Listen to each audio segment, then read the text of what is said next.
Des contributions financières à la cellule de veille de sécurité sanitaire et aux forces de défense et de sécurité. L'élan de solidarité nationale émane du personnel de la Société nationale d'électricité, les diplomates tchadiens accrédités à l'étranger et la Coton Tchad Société Nouvelle. Inauguration ce matin d'une unité des urgences gynécologiques et pédiatriques du centre hospitalier universitaire de la mère et de l'enfant par la Fondation Grand Cœur. La cérémonie inaugurale a vu la présence de la présidente de la dite fondation. Très heureuse de vous retrouver. Bonsoir à toutes et à tous et bienvenue dans ce journal. Le président de la République, Idrissa Déby Itno, s'est rendu cet après-midi à la manufacture d'équipements militaires Manem, logée au sein du camp de 27. La Manem produit actuellement de masques dits barrières, un travail qu'appréciait le chef de l'État lors de sa visite. Djibril Noirwali. En temps normal, c'est ici que l'armée s'habille, mais depuis quelques jours, ce sont des masques qui sortent de ce bâtiment. C'est ce travail que le président de la République, Idriss Déby Itno, est venu saluer. Le chef de l'État s'est aussitôt porté à l'intérieur de l'atelier qui, depuis 6 jours, tourne à plein régime. 120 000 masques barrières sont fabriqués quotidiennement. Chaque étape de la chaîne de production est expliquée par l'administrateur provisoire adjoint, l'intendant général de 2e classe, Saleh Ben Haliki.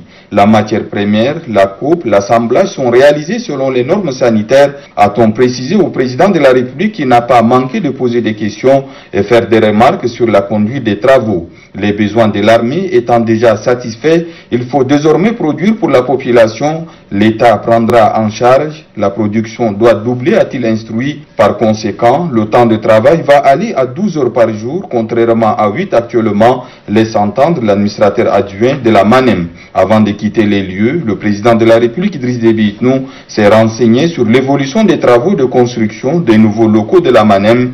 L'infrastructure qui sera bâtie sur une superficie de 13 000 m² avec des équipements modernes grâce à un investissement qatari va produire à terme 7 000 tenues militaires par jour. 2 chèques de montant total de 31 millions de francs CFA, contribution du personnel de la Société nationale d'électricité répartis comme suit: 15 500 000 à la cellule de veille et de sécurité sanitaire et 15 500 000 à l'armée nationale tchadienne. L'enveloppe a été remise ce midi par le directeur général de la SNE, Abdoulaye Gamada. Pour porter l'estocade au coronavirus et Boko Haram au Tchad, les agents de la Société nationale d'électricité, selon le ministre du Pétrole et de l'Énergie, Mohamed Hamid Koua, ont décidé d'une seule voix de cotiser sur leur salaire du mois d'avril pour apporter leur contribution à la héroïque grande muette tchadienne. Le montant de la contribution du personnel de la SNE est dévoilé par son directeur général, Abdoulaye Gamad. Il est question d'une solidarité nationale qui doit interpeller plus d'un. Et c'est comme ça, sur l'initiative du personnel, il a été envisagé, le personnel a envisagé un prélèvement en attente sur le mois en cours, le mois d'avril 2020, qui a pu donner une somme, disons, modeste, mais très symbolique, d'un montant de 31 millions. Aussitôt le montant dévoilé, le chef d'état-major général des armées, premier adjoint général de division, Djimadoum Tiraina, est invité à réceptionner le chèque d'un montant de 15 500 000 francs CFA destiné à l'armée nationale tchadienne. Ce qui fut fait. Le président de la cellule de veille et de la sécurité sanitaire, le ministre d'État, ministre secrétaire général de la présidence de la République, Kalzebe Paimi Debe, a reçu également le même montant affecté au fonds spécial Covid-19. Il devait par la suite, au nom du chef de l'État, Idriss Déby Itno, féliciter tout le personnel de la SNE pour cette contribution qui se passe de tout commentaire avant d'encourager les agents de la dite société à appliquer intégralement l'annonce faite par le président de la République lors de sa déclaration à la nation. L'électricité SNE doit jouer en ce moment un rôle fondamental à travers l'application diligente des mesures sociales relevant de son domaine prises par les chefs de l'État. L'agenda du président de la cellule de veille et de la sécurité sanitaire, le ministre d'État, ministre secrétaire général de la présidence de la République, Kalzebe Paimi Debe de ce mercredi, prévoit également une autre rencontre. Restons toujours à la présidence de la République. Une délégation des ambassadeurs du Tchad à l'étranger conduite par l'ambassadeur Soungui Ahmed est allée également remettre une contribution financière d'un montant de plus de 33 millions de francs CFA à la cellule de veille et de sécurité sanitaire et aux forces de défense et de sécurité, au nom de tous les diplomates tchadiens accrédités à l'étranger. Retrouvons une fois de plus notre invité. C'est le ministre des Affaires étrangères, Chérif Mohamed Zen, qui a introduit les ambassadeurs du Tchad à l'étranger. Ce sont leur Excellence Soungui Ahmed, Assil Mohamed Abderrahim, Madame Kalzebe Neldi Kingar Majimta et Bilal Mohamed Ali, respectivement ambassadeurs extraordinaires et plénipotentiaires de la République du Tchad en Inde, en Côte d'Ivoire, au Mali et consul général du Tchad à Garoua au Cameroun. L'annonce de leur contribution aux forces de défense et de sécurité et au fonds spécial Covid-19 est faite par leur collègue Soungui Ahmed. Nous saisissons l'occasion qui nous est offerte pour joindre notre maillon à la chaîne de solidarité qui ne cesse de s'allonger. Aussi, mes collègues et moi avons l'honneur de venir remettre la contribution des chefs de mission diplomatiques et consulaires qui s'élève à la somme totale de 33 680 000 répartis comme suit: 17 millions aux forces armées et de sécurité et 16 680 000 au fonds spécial de lutte contre le coronavirus. Comme l'exige le rituel protocolaire, le fonds destiné à l'armée nationale tchadienne est remis officiellement au chef d'état-major général des armées, premier adjoint général de division, Djimadoum Tiraina, et l'enveloppe destinée à la lutte contre le Covid-19 au président de la cellule de veille et de la sécurité sanitaire, le ministre d'État, ministre secrétaire général de la présidence de la République, Kalzebe Paimi Debe. Au nom du président de la République Idriss Déby Itno, le président de la cellule de veille et de sécurité sanitaire a remercié chaleureusement les ambassadeurs du Tchad à l'étranger pour leur concours ottoman patriotique avant de remettre la contribution destinée à la lutte contre le coronavirus au Tchad au ministre des Finances et du Budget. Des matériels de protection et d'hygiène sont offerts cet après-midi à la cellule de veille et de sécurité sanitaire. Cette donation émane de la Coton Tchad, société nouvelle. Nous y reviendrons plus en détail dans cette information. Et puis lors de sa déclaration à la nation, le chef de l'État, chef suprême des armées, a rendu un hommage mérité aux Tchadiens qui se sont manifestés à travers des assistances aux soldats blessés de l'opération Colère de Boma. Décryptage avec Amadei Abbas. Je voudrais, au nom des militaires blessés, ainsi qu'au nom des veuves et orphelins de nos martyrs, adresser mes vifs remerciements à toutes les personnes physiques et morales qui se sont manifestées pour leur apporter une assistance, quelle que soit sa nature ou son volume. Le père de la nation l'a affirmé, la nation tchadienne est solidaire, elle est mue par un destin commun, solidarité, humanisme, union sacrée, ces valeurs. Les Tchadiens dans leur ensemble les expriment ces dernières semaines au quotidien. Toute la nation est ainsi soudée derrière l'armée et son chef suprême, le président de la République, dont les techniques et tactiques militaires ont permis à la province du Lac de retrouver la fertilité de son sol et la paix. Et ce n'est pas l'effet du hasard. La solidarité nationale, le patriotisme, la vision commune affichée par les Tchadiens tirent leurs sources de valeurs sociales, culturelles et républicaines. Comme un seul homme, opérateur économique, membre des associations de la société civile, enseignants et différentes organisations socio-professionnelles n'ont pas manqué d'apporter leur appui aux forces de défense et de sécurité, démontrant leur élan patriotique par ces multiples gestes de cœur. Cet élan patriotique n'est pas fortuit. Il est l'expression des messages forts du peuple tchadien dans son ensemble à l'endroit des incrédules djihadistes de Boko Haram. Cette union sacrée prouve à suffisance que, quelles que soient les circonstances douloureuses de la vie, les Tchadiens demeurent forts et intraitables. Au-delà de tout clivage, l'acte posé par les compatriotes et amis du Tchad apporte incontestablement un réconfort moral à nos blessés et à tous les éléments des forces de défense et de sécurité sur le théâtre des opérations. Il contribue à renforcer davantage les liens qui les unissent. Cette marque de reconnaissance du peuple tchadien revient particulièrement au président de la République, chef suprême des armées, Idriss Déby Itno. En bon soldat, fin stratège et connaisseur du terrain, le chef de l'État a préféré personnellement descendre sur le lieu des opérations, abandonner les privilèges et les honneurs dignes de leur rang, mettre leur vie en danger. Ces sacrifices, combien d'hommes d'État sont-ils prêts à les consentir? L'acte posé par le chef suprême des armées restera incontestablement à jamais gravé dans la mémoire de ses compatriotes et sans exagérer de tous ses contemporains.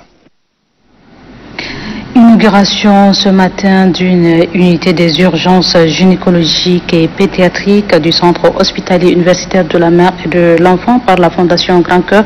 La cérémonie inaugurale a vu la présence de la première dame Ida Déby Itno, par ailleurs présente de la dite fondation. Assira Nabatinga. Rien ne pourra arrêter la Fondation Grand Cœur dans ses œuvres de bienfaisance, puisqu'elle puise ses énergies d'un cœur plein de bonté. Sa présidente fondatrice, Ida Déby Itno, pose pour la énième fois ses pieds au centre hospitalier universitaire de la mère et de l'enfant pour procéder à l'inauguration des urgences gynécologiques et pédiatriques, œuvre de sa fondation.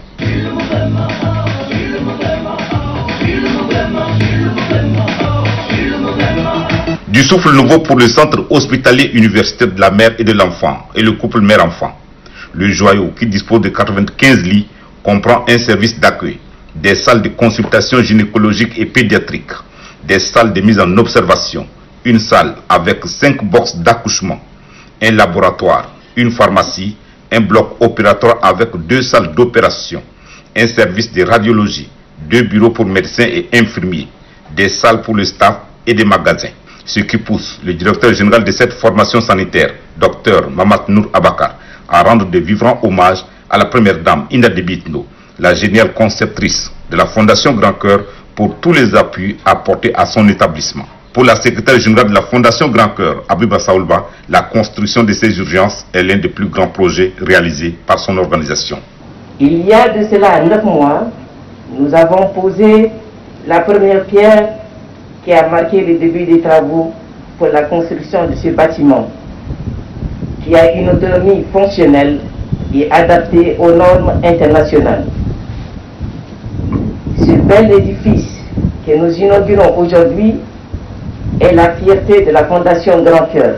Dans un hôpital de référence comme le centre hospitalier universitaire de la mère et de l'enfant, les urgences sont les 15 instances des services hospitaliers fournis. Avec ce joyau architectural, il vient d'être doté des urgences modernes avec des matériels de haute technologie. Aucune âme sensée ne peut rester indifférente face à cette générosité de la Fondation Grand Cœur. Le ministre de la Santé publique, professeur Mahmoud Youssouf Kayal, dont la Fondation Grand Cœur est l'un des partenaires les plus actifs, salue la réalisation de ce projet qui arrive selon lui à point nommé. Ces gestes que vous venez d'accomplir, ces joyaux en faveur de nos familles, vient à point nommé. Et c'est Dieu qui vous récompensera une fois de plus. C'est en créant une telle dynamique et une synergie avec les associations et les ONG œuvrant pour le bien-être de la population que nous parviendrons efficacement à mettre en œuvre une politique adéquate pour l'amélioration permanente de la santé de la population en général et du couple mère et enfant en particulier, afin d'atteindre des objectifs de développement durable, les ODD. Entre la Fondation Grand Cœur et la population tchadienne, c'est un pacte de lutte pour l'amélioration des conditions de vie, santé, éducation, emploi et diverses assistances. Le champ d'action de la Fondation Grand Cœur est aussi vaste que la superficie du pays. À la fin de la cérémonie d'inauguration, la première dame Inde Bitno, qui s'est prêtée à la presse, s'est réjouie de l'aboutissement de ce projet tout en invitant les bonnes volontés à joindre les efforts à elle et sa fondation. Elle n'a pas manqué par ailleurs d'inviter la population au respect des mesures barrières contre le coronavirus. Suivi.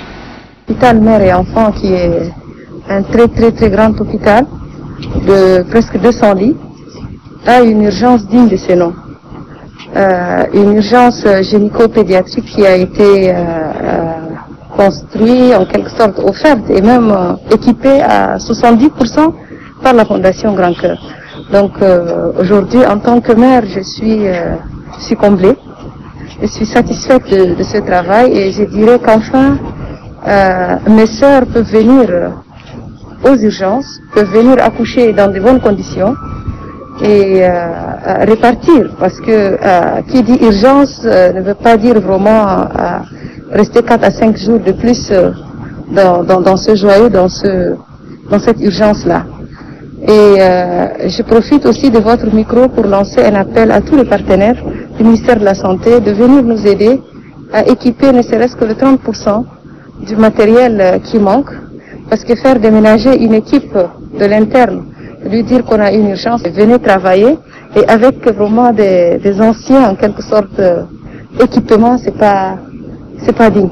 Donc, je voulais profiter de votre micro pour lancer un appel, un message à l'endroit de tous les bonnes volontés, tous les partenaires du ministère de la Santé, de venir nous aider à ce que d'ici un mois, que l'urgence soit vraiment fonctionnelle, ou bien même, pourquoi pas 2 à 3 semaines.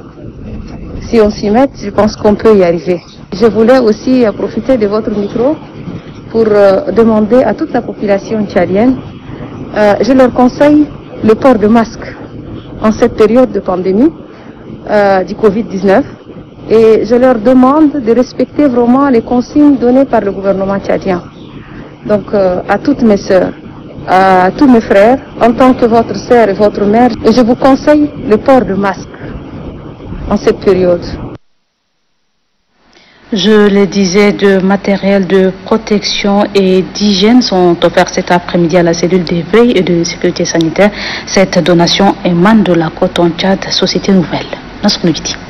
Dans ce double combat sanitaire et sécuritaire que mène le gouvernement, tout élan de générosité est hautement apprécié. Celui de la société Olam et sa filiale Coton Tchad vient à point nommé, a déclaré le ministre du Commerce, de l'Industrie et de la Promotion du secteur privé, Madame Ashta Djibrine Si, en introduisant la rencontre. Au nom de la société Olam et de sa filiale Coton Tchad, son directeur général, Jackie Rivière, qui avait à ses côtés pour la circonstance son collègue, directeur général adjoint, Kodou Choukou, et le secrétaire général chargé du commerce et de la communication, Ibrahim Maloum, cite les matériels de production et d'hygiène mis à la disposition de la cellule de veille et de la sécurité sanitaire. Les matériels suivants sont mis à la disposition de l'État.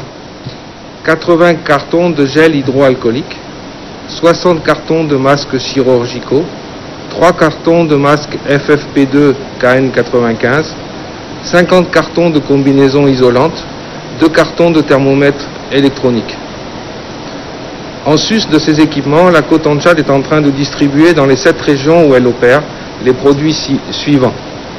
1000 seaux avec robinet, 1000 gants, 1000 cartons de savon, 2000 cartons de pâte alimentaire, 1000 bidons d'huile alimentaire Coton Tchad et une citerne de gasoil pour soutenir l'effort sécuritaire du gouvernement. Réceptionnant les échantillons de main du directeur général de la Coton Tchad, Jackie Rivière, le président de la cellule de veille et de la sécurité sanitaire, le ministre d'État, ministre secrétaire général de la présidence de la République, a apprécié ces gestes qui sauvent à sa juste valeur. Ce sont des matériels extrêmement précieux dont on a besoin à l'instant T pour faire face au coronavirus. Soyez-en remerciés au nom du président de la République Idriss Déby Itno pour cette contribution inestimable, a-t-il conclu.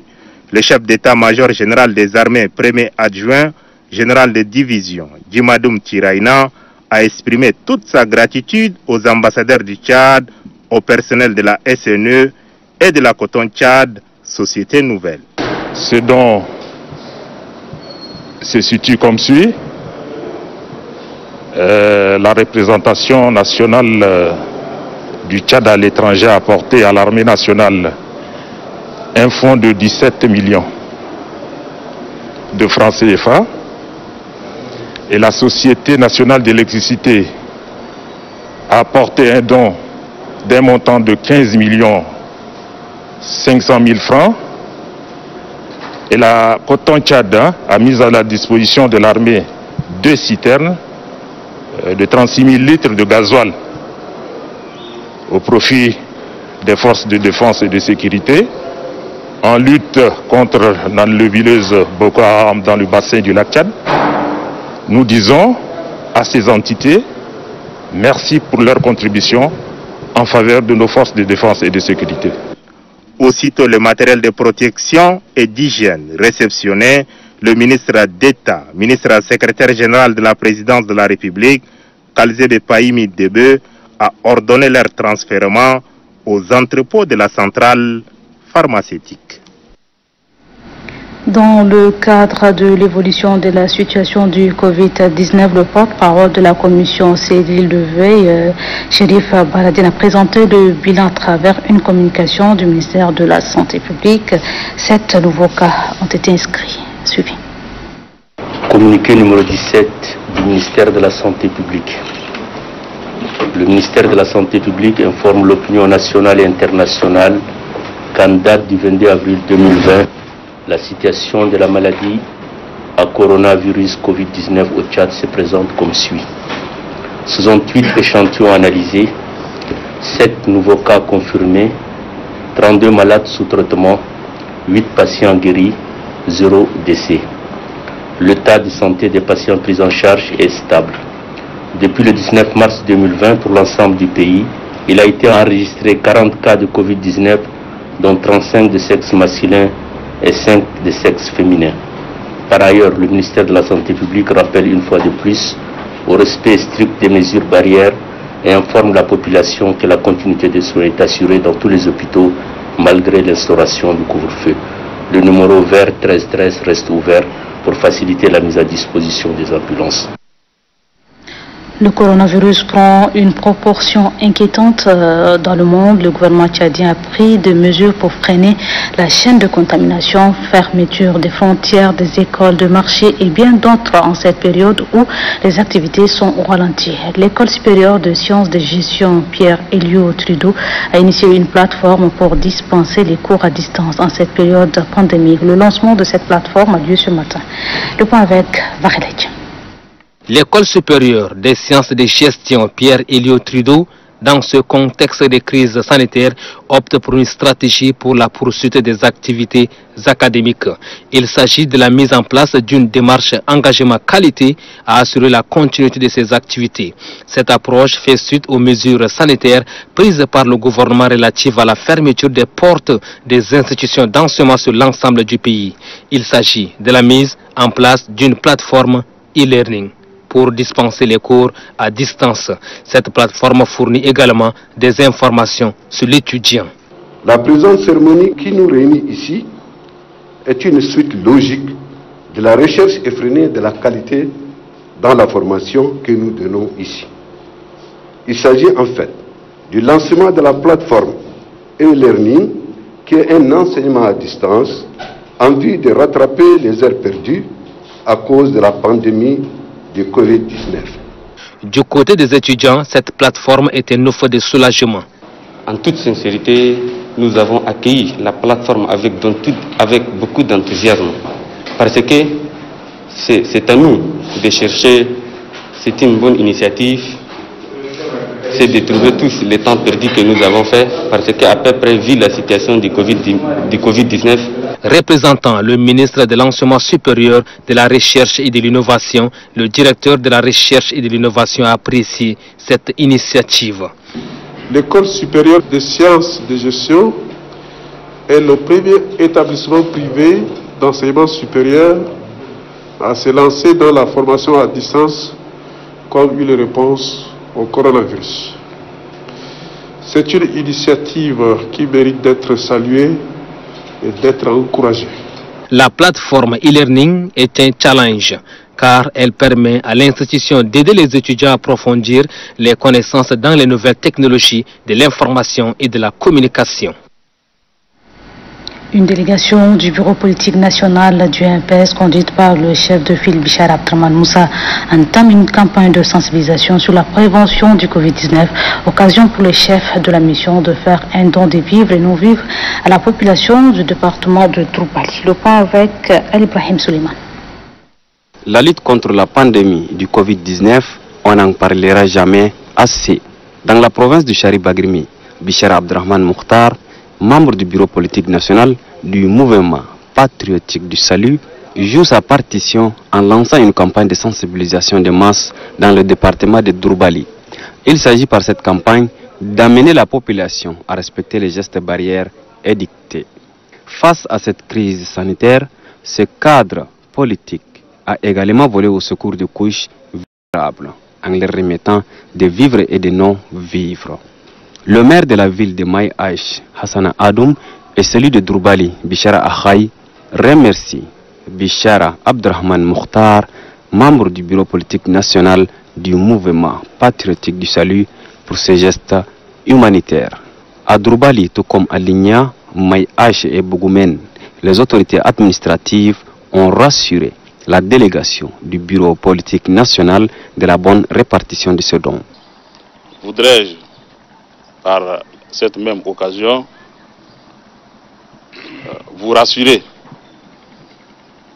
que cette contribution, si modeste soit-elle, que vous venez donc de nous apporter, ira tout droit aux bénéficiaires. Dans les différentes localités du département de Dourbaly, Bichara Abdrahmane Moussa a insisté sur la vulgarisation des messages sur le respect des mesures barrières édictées par le gouvernement pour une lutte efficace contre le Covid-19. Et Bougoumen, on est venu pour discuter un peu avec les familles, avec nos militants. On est confronté à une maladie très grave actuellement, le coronavirus. Et nous sommes venus amener notre modeste soutien en amenant des kits, en amenant un peu de vivres pour donner aux plus démunis. Le lavage régulier des mains, la distanciation sociale, le port de masques sont les meilleurs moyens de prévention contre cette pandémie. Plusieurs organisations ont fait un don ce matin aux forces de défense et de sécurité. Il s'agit des membres de l'Organisation pour le développement socio-économique de Bourdaï, ceux de l'Association intégrée pour le développement socio-culturel et environnement, ainsi que les membres de l'Association pour la générosité et l'amitié. La mouture avec Apolline Kani. Donner un peu de sang suffit pour sauver une vie humaine.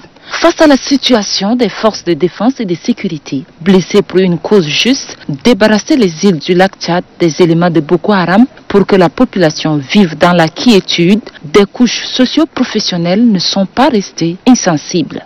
Au nombre de celles qui ont manifesté leur élan de solidarité et de patriotisme figure l'Organisation pour le développement socio-économique de Bourdaï.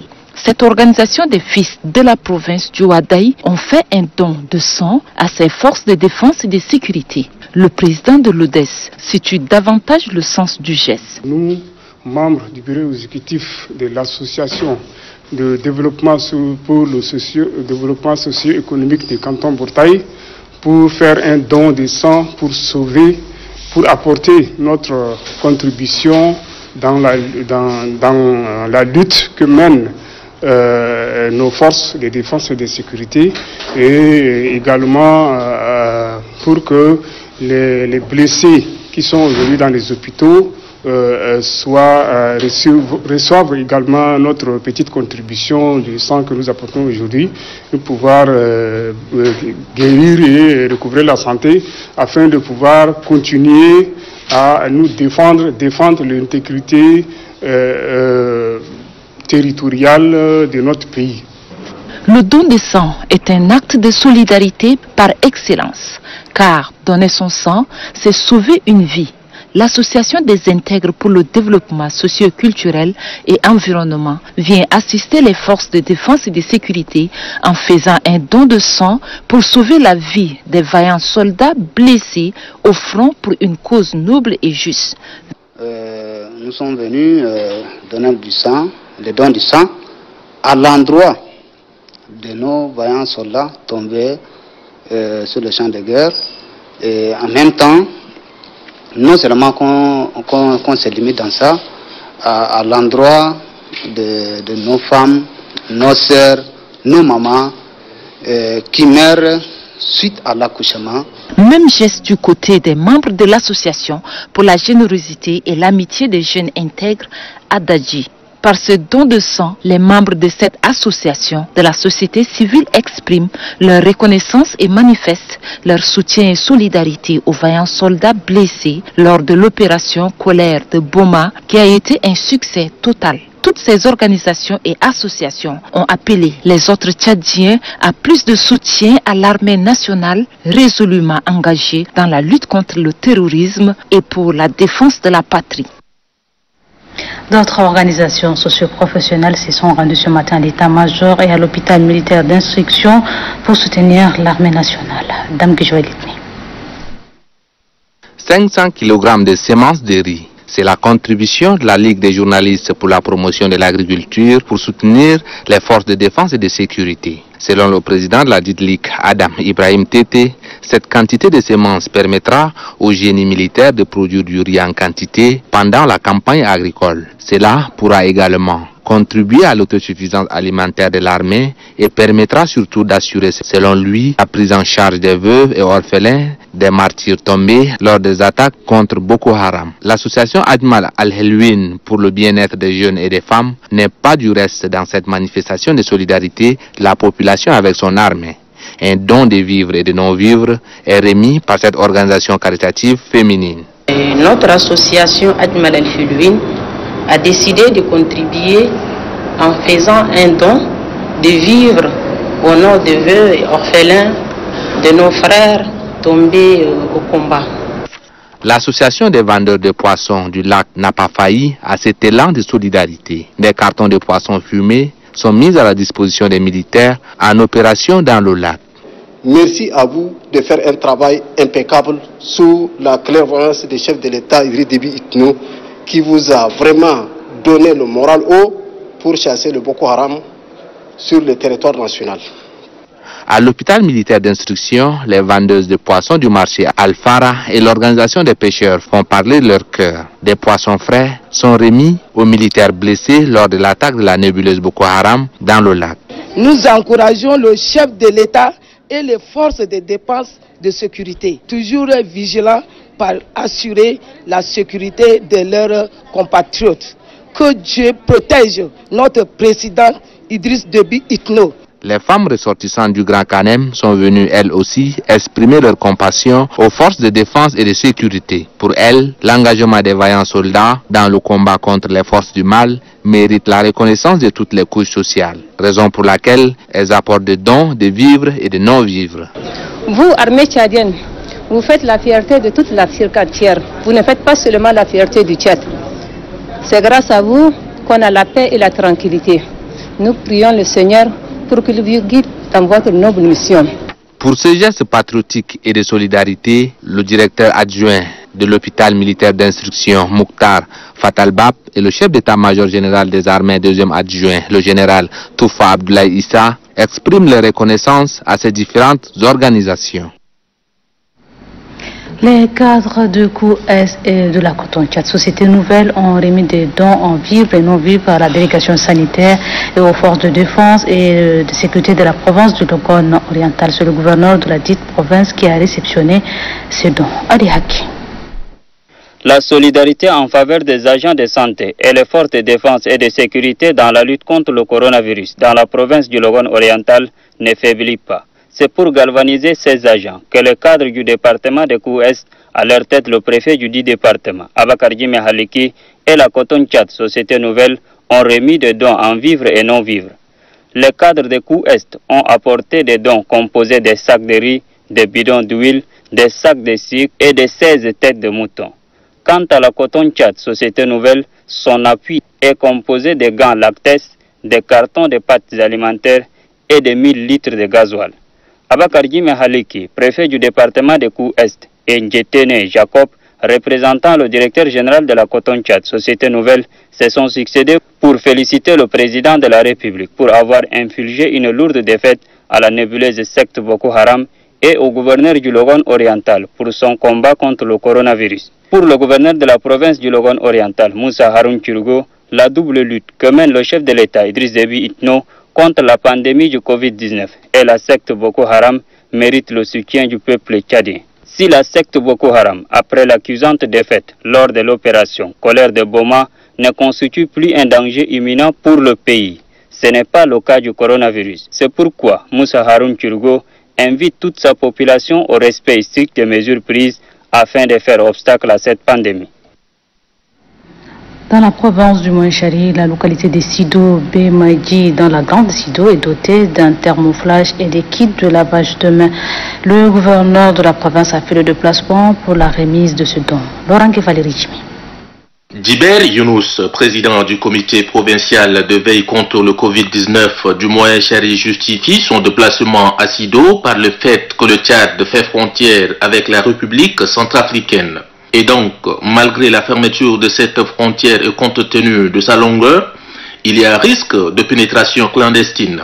C'est ainsi qu'il est allé personnellement offrir un thermoflash au responsable du district sanitaire de la zone pour revérifier au fur et à mesure les clandestins et rendre compte de l'évolution de la situation. Les responsables administratifs et militaires de la localité ont vivement remercié le comité provincial de ce geste qui, selon eux, activera davantage la lutte.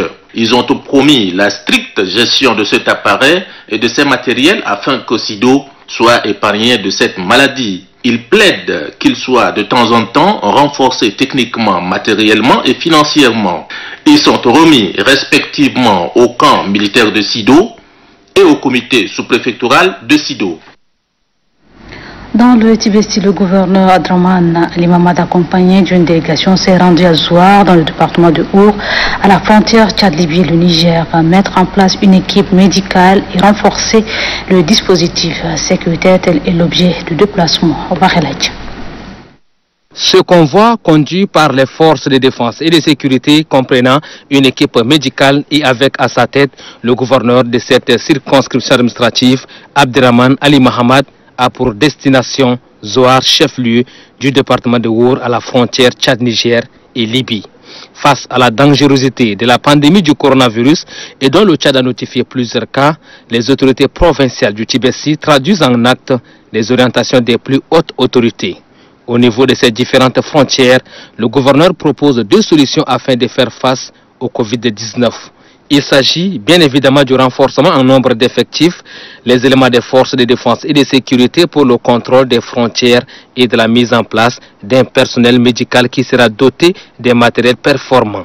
Pour l'autorité administrative du Tibesti, Abdraman Ali Mahamad, cette mesure ne doit souffrir d'aucune ambiguïté. Aussitôt dit, Abdraman Ali Mahamad remet à cette équipe médicale des matériels de prévention contre la pandémie du coronavirus. Ces matériels sont composés du détergent et des gels hydroalcooliques permettront à l'équipe médicale de remplir convenablement ses missions assignées. Les membres de la commission provinciale de lutte contre le Covid-19 ont fait une descente dans quelques marchés de la province de Boko pour constater le respect des mesures édictées par le gouvernement. Après de longs échanges, Le membre de la commission provinciale de lutte contre le coronavirus alertait le secrétaire général de la province du Borkou qui sont rendus sur le marché thé rouge pour se rassurer des mesures de riposte contre le Covid-19. Toutes les boutiques ne contenant pas des articles non alimentaires sont hermétiquement bouclées par des cadenas. Au sein du marché thé rouge, certains commerçants éveillés, possédant des boutiques à produits alimentaires, ont mis des dispositifs de lavage de mains devant leurs boutiques pour des mesures d'hygiène. Cela s'ajoute à l'insuffisance des dispositifs de lavage de mains devant les boutiques. Cet effet, selon les décisions de la commission de veille, que la prochaine descente sanctionnera ceux qui n'appliquent pas ces décisions. Après les marchés thé rouges, la commission de veille provinciale de lutte contre le Covid-19 s'est rendue par la suite au petit marché d'Issouk N'Djamena. Le secrétaire général de la province du Borkou, Abakar Hissène Dididi, très rassuré de la prise en compte des mesures de riposte au Covid-19 par la population de sa circonscription, a instruit à ces femmes vendeuses de produits primaires de disposer auprès d'elles des savons et d'eau propre pour une hygiène régulière, non seulement pour elles, mais également à leur clientèle. L'opération de désinfection de la ville de N'Djamena lancée hier par l'entreprise Nada Global et la plateforme Citoyens sans frontières se poursuit dans la ville. Mahamat Sida Bakar.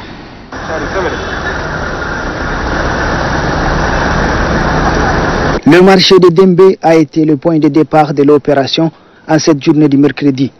L'équipe a sillonné l'avenue Kondol, l'avenue Bailamdana, le rond-point Aigle et l'avenue Goukouniwedei pour chuter au quartier Ambassatna.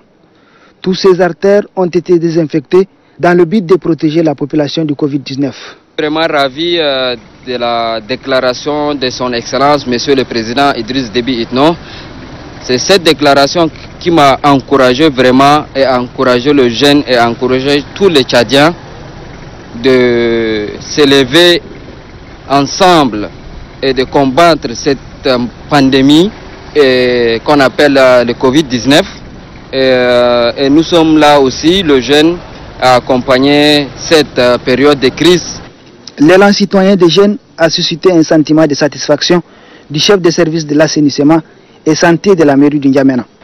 Donc nous sommes vraiment très fiers, et on est en train de faire un travail et ils sont joints à nous. Ça nous a donné vraiment un peu de tonus. Avec eux on va faire beaucoup plus. Donc vraiment je suis très ravi, je suis très content. Et la mairie vraiment lève le chapeau à travers ce qu'ils sont en train de faire. Nous on va les accompagner, sur tous les plans. On va les encadrer, tout ce qu'ils veulent, nous on va mettre à leur disposition pour faire le travail ensemble. Dorénavant, pour le reste des artères principales de la ville, les initiateurs de l'opération comptent procéder à la désinfection pendant la nuit. Le préfet de la province de l'NDS, Kavare Soukara Mamat, a procédé au lancement des activités de l'association Action humanitaire pour le développement socio-économique de l'NDS. Hassan Lamé. Une nouvelle ONG dans le paysage humanitaire de l'Ennedi Est. Il s'agit de l'action humanitaire pour le développement socio-économique de l'Ennedi. Eu égard aux défis qui sous-tendent le développement de cette circonscription, quoi de plus normal d'apporter sa pierre de construction à l'édifice social. Le président de cette ONG, Ahmad Mokhtar Ahmad, ne tarit pas d'éloges en ce qui concerne les objectifs. Promouvoir l'agriculture durable au sein de la population rurale, appuyer techniquement les producteurs familiaux, aider les producteurs à mieux s'adapter au changement climatique et à mieux gérer les problèmes fonciers. Le préfet d'Amdjaras, Tahir Soukoura Mahamat, au nom du gouverneur, promet le soutien à cette ONG. Votre société humanitaire, vous avez beaucoup numéré dans ce cadre. Les demandes à toutes les autorités civiles autorisées vous aider dans vos tâches. C'est une initiative des jeunes de la province de l'Ennedi Est. Dans le cadre de la lutte contre le Covid-19, le président de la République a accordé une grâce aux prisonniers. La maison d'arrêt de Moussoro a servi de cadre à la cérémonie de remise de peine de 94 détenus. La cérémonie s'est déroulée en présence du gouverneur de la province du Bahr El Ghazel, Ahmad Taladou. 94 détenus de la maison d'arrêt de Moussoro ont bénéficié d'une peine collective au cours d'une séance présidée par le gouverneur de la province du Bahr El Ghazel, Ramadan Erdebou, en présence des autorités judiciaires et autres autorités de la place. Ouvrant la séance, Le régisseur de la maison d'arrêt de Moussoro, Boketa Haran Nakadou, a souligné que pour donner des chances aux condamnés de droit commun, que le président de la République a signé un décret numéro 50 en date du 7 février 2020. Pour le procureur de la République près du tribunal de grande instance de Moussoro, Adilman Bachar, quiconque sera à nouveau pris dans les mailles de la justice s'exposera à une sanction double conformément aux dispositions sur la récidive prévues par l'article 72 du Code pénal. Le gouverneur de la province du Bahr el-Ghazal, Ramadan Erdebou, donne des conseils et orientations aux détenus mis en liberté. Chers bénéficiaires, cette libération ne consacre pas l'impunité. Au contraire, il garantit la justice. Notamment, il vous permet de se réinsérer dans la vie sociale. Ramadan Erdebou d'ajouter que cette remise de peine vise à éviter que le surpeuplement des prisons soit un facteur de propagation de Covid-19. Il a rappelé avec insistance aux détenus la nécessité du respect des mesures prises par le gouvernement pour lutter contre la propagation du Covid-19. Les détenus mis en liberté définitive ont reçu leur attestation aux mains des officiels. Les détenus libérés n'ont pas caché leur satisfaction à l'endroit du président de la République et rassurent de ne plus tomber dans des erreurs. Elle a également des détenus ont bénéficié de la grâce du président de la République, Eric Guedi. Les condamnés de la maison d'arrêt de l'Aï bénéficient de cette remise des peines collectives conformément au décret présidentiel numéro 0050 du 7 février 2020. Cette maison de rééducation compte au total 122 détenus, dont 88 condamnés, 22 inculpés et 12 prévenus. Parmi les 122, 51 sont bénéficiaires de cette grâce présidentielle. Sur 51, 24 sont libérables et les 27 autres continuent à purger le reste de leur peine. Selon le procureur de la République près le tribunal de grande instance de l'Aï, Abdoulaye Bonokono, cet acte du gouvernement à travers le président de la République Idriss Déby Itno entre dans le cadre de la politique pénale pratiquée par l'État tchadien. Abdoulaye Bonokono de préciser aussi les infractions commises par ces détenus bénéficiaires de cette grâce présidentielle. Il s'agit entre autres des atteintes sexuelles sur les mineurs, les pratiques de sorcellerie et les vols aggravés. Il ajoute que ce sont aussi les infractions qui battent record au tribunal de grande instance de l'Aï. Le secrétaire général de la province de la Tondjulé, Bachar Brahim Abakar, présent à cette cérémonie, a profité de l'occasion pour attirer l'attention des détenus bénéficiaires de cette remise des peines collectives afin de ne pas retomber dans les mêmes erreurs du passé. La remise des attestations de la libération aux détenus bénéficiaires de cette grâce présidentielle a mis terme à cette cérémonie. À Mongo, les prisonniers ayant bénéficié de la grâce présidentielle sont libérés au cours d'une cérémonie présidée par le gouverneur de la province du Guéra, Léa Malou. Conformément à la loi 058 du 7 avril 2020 portant sur la remise collective de peine, 177 condamnés de la maison d'arrêt de Mongo ont bénéficié d'une libération et réduction des peines. Prenant la parole, le procureur de grande instance de Mongo, Eka Nicolas Paimi, remercie le président de la République, chef de l'État, Idriss Déby Itno, pour la grâce qu'il offre aux prisonniers. Cette politique va dans le sens de la lutte contre le coronavirus qui bat son plein dans le monde entier. Aux bénéficiaires, il fait un rappel sur le fait que ceux-ci ont enfreint la loi de la République, raison pour laquelle leur présence dans la maison d'arrêt. Il les exhorte de faire preuve de citoyenneté une fois libres, afin de ne pas retomber sur les mêmes erreurs commises. À son tour, le gouverneur de la province du Guéra, Paul Bainoudum Gartelbaï, rappelle à l'assistance que chaque année, le président de la République, chef de l'État, octroie des remises de peine aux condamnés. Je tiens d'abord à saluer cet acte combien salutaire et humanitaire, et aux prisonniers, aux gens qui viennent d'avoir leur liberté. Je voudrais leur dire, ils ne sont pas allés en prison pour rien, c'est parce qu'ils ont commis des fautes, c'est parce qu'ils ont violé les lois de la République, c'est pour ça qu'ils ont été retenus. Et donc je pense que le séjour qu'ils ont passé en prison leur permettra de ressaisir et de changer de comportement. Après ces différents discours, vient le moment tant attendu, celui de la remise des peines des détenus. 2 d'entre eux ont pris la parole pour remercier l'État d'avoir pensé sur les sorts. Ils profitent également pour dire qu'ils seront bien conscients une fois libres car la vie leur offre une seconde chance. 2 braconniers opérant dans le parc de Wadrimi et Wadi Hashimi sont tombés dans les mailles des filets des éléments de l'unité de garde forestière. Ils ont été présentés aux autorités de la province de Wadi Firama, Matsalianou. Bien qu'interdit par le texte de la République, certains individus tentent à chasser de manière furtive les gazelles. C'est le cas de ces 2 braconniers qui opèrent avec des armes à feu dans le périmètre du parc national Wadi Rim et Wadi Hashim en utilisant cet engin à 2 roues. Ils possèdent de cette quantité de gazelles froidement abattues. Dans l'après-midi, nous avons rencontré un braconnier qui a tué 7 gazelles. Ils sont au nombre de 2. Ils ont une arme et une moto. Dès qu'on les a vus, ils ont commencé à nous tirer dessus. J'ai ouvert la portière, je me suis descendu, il m'a tiré dessus. Il a tiré aussi sur l'autre véhicule. Une balle a traversé le mollet et c'est sorti. Une autre a traversé le vitre du véhicule. Présenté au gouverneur de la province de Wadi Fira Issa Ahmad Ardjan, les braconniers reconnaissent que cet acte est interdit par la loi. Le gouverneur de la province de Wadi Fira Issa Ahmad Ardjan rassure que ceux présumés coupables seront transmis à la justice pour qu'ils seront condamnés conformément au texte en vigueur. Il encourage les éléments de la garde forestière à traquer les braconniers et à protéger davantage les animaux. À Ati, dans le Bata, les autorités départementales réfléchissent autour de stratégies à venir pour la réussite de la campagne agricole. Ceci dans le but de garantir l'autosuffisance alimentaire en cette période pandémique. Mamata Djibnalou. Sécurité alimentaire à l'ère de Covid-19.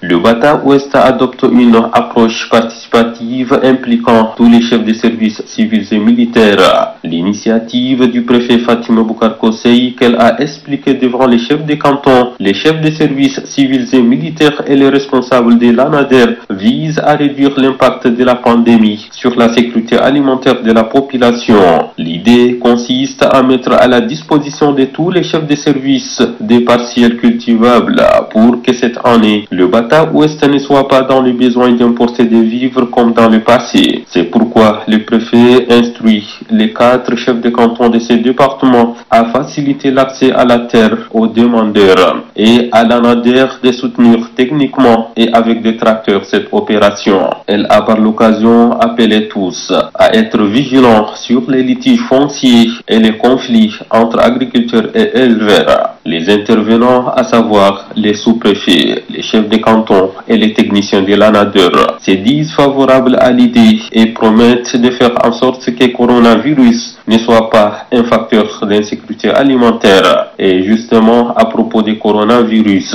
le préfet Fatima Boukar Kosei a rappelé à ses interlocuteurs les mesures barrières instaurées par le gouvernement pour faire face à cette pandémie. Le président du Conseil supérieur des affaires islamiques du Tchad, Cheikh Mohamed Khatris, a fait une déclaration relative au début du mois de Ramadan qui aura bel et bien le vendredi 24 avril. À cette occasion, il a adressé ses vœux de bonheur au chef de l'État, au peuple tchadien, tout en implorant Dieu qu'il bénisse et protège la population tchadienne contre le coronavirus. Les mesures prises par les autorités pour lutter contre la propagation du Covid-19 ont des effets dans les domaines. Dans plusieurs domaines. C'est là amené les dirigeants de clubs à solliciter l'appui de la Fédération tchadienne de football association et du ministère de la promotion de gender, réaction que le bureau exécutif de la Fédération juge normale. Les mesures prises pour lutter contre la propagation du nouveau coronavirus ont eu des répercussions dans tous les domaines, y compris le sport. Cette situation a amené les dirigeants des clubs qualifiés pour le championnat national à solliciter l'appui de la Fédération tchadienne de football association et du ministère de la promotion des jeunes, des sports et de l'emploi pour faire face aux charges de leur club. Pour le président de la Fédération tchadienne de football association, ce cri d'alarme des dirigeants des clubs est tout à fait normal. Il est difficile d'entretenir un club pendant qu'elle ne joue pas. C'est déjà dit au haut niveau par le président de la FIFA. Aussi au Tchad, il y a très peu d'entreprises qui soutiennent les clubs. Des clubs entretenus par des groupes de gens, c'est pas du tout facile. C'est pas du tout facile. Mais nous, on attend du côté de la FIFA aussi. Et dès que c'est possible, en ce moment, on va intervenir pour que chacun reprenne de manière un peu normale et sans difficulté pour continuer la suite du championnat, s'il y a lieu. En ce qui concerne la Ligue nationale de football, le président rassure les clubs que son institution va prendre toutes ses responsabilités comme par le passé. La Ligue Foot, c'est l'affaire de la fédération. On a toujours pris en charge la Ligue Foot. Tant qu'organisation, c'est l'affaire de la fédération et de tout temps, la fédération a essayé d'organiser, même si c'est difficile. Donc on continue à le faire et ça, je crois qu'on le fera. Et le ministère aussi n'a pas manqué. Je crois qu'on va faire appel. Les dossiers sont là. Toutefois, Mokhtar Mahmoud Hamid, qui compte également sur le ministère et la Fédération internationale de football association FIFA pour faire face à cette situation, exhorte les dirigeants de clubs, les footballeurs et les supporters à respecter les mesures barrières prises par les plus hautes autorités. Et puis, c'est quelques communiqués avant de clore cette édition. Le ministère des Finances et du Budget et l'association professionnelle des établissements des crédits portent à la connaissance des salariés de l'État et du secteur privé que les dispositions précédemment arrêtées pour la paie de salaire du mois de mars sont reconduites pour la paie de ce mois d'avril 2020 qui va démarrer le mercredi 22 avril. Et ces dispositifs sont pour éviter les attroupements, les accès aux guichets et distributeurs automatiques se feront par quota à l'entrée de l'agence ou du distributeur les clients tout en respectant les règles d'espacement et d'écart minimum entre deux personnes. Des agents de sécurité et de santé seront placés devant les agences et les distributeurs. Le ministère des Finances et du Budget et l'association professionnelle des établissements de crédit en appellent à l'esprit civique de toute personne. À la signature, le ministre des Finances et du Budget, Tahir Hamid Guilin. Et puis dans un autre communiqué, le coordinateur de la commission de sécurité Covid-19 constate avec regret le non-respect du couvre-feu instauré de 20h à 5h du matin par la population de la ville de N'Djamena et celle des provinces concernées. Le coordinateur de la commission de sécurité rappelle encore une fois de plus la population au respect de ce couvre-feu aussi. Le coordinateur constate que les détenteurs des anciennes autorisations de libre circulation continuent à en faire usage. À cet effet, les agents de sécurité sont instruits d'interpeller tous les usagers qui continuent à circuler avec les anciennes autorisations de libre circulation. Les responsables en charge de la sécurité sont chargés de faire respecter scrupuleusement les mesures prises par le gouvernement. À la signature, le directeur général de la gendarmerie nationale, coordinateur de la commission de sécurité, le général de brigade Jonathan Marcel Onaiti. Et puis le maire de la ville de N'Djamena constate aussi avec regret que depuis la publication du décret numéro 50577 du 15 avril portant prorogation du couvre-feu, bon nombre de ses concitoyens ne respectent plus les termes du dit décret malgré le réajustement des horaires qui désormais de 20h à 5h. Il rappelle que le couvre-feu est l'une des mesures barrières que le gouvernement a prises pour lutter efficacement contre la maladie du coronavirus Covid-19. À cet effet, il invite chaque citoyen à se conformer aux horaires qui sont de 20h à 5h et appelle les forces de l'ordre à faire respecter ces horaires. Toute personne surprise au-delà de ces horaires sans motif valable sera sévèrement sanctionnée. À la signature, Salih Abdelaziz Daman. Et sur ce, c'est la fin de cette édition. Merci à vous. Très belle soirée à toutes et à tous. Bonsoir et à demain.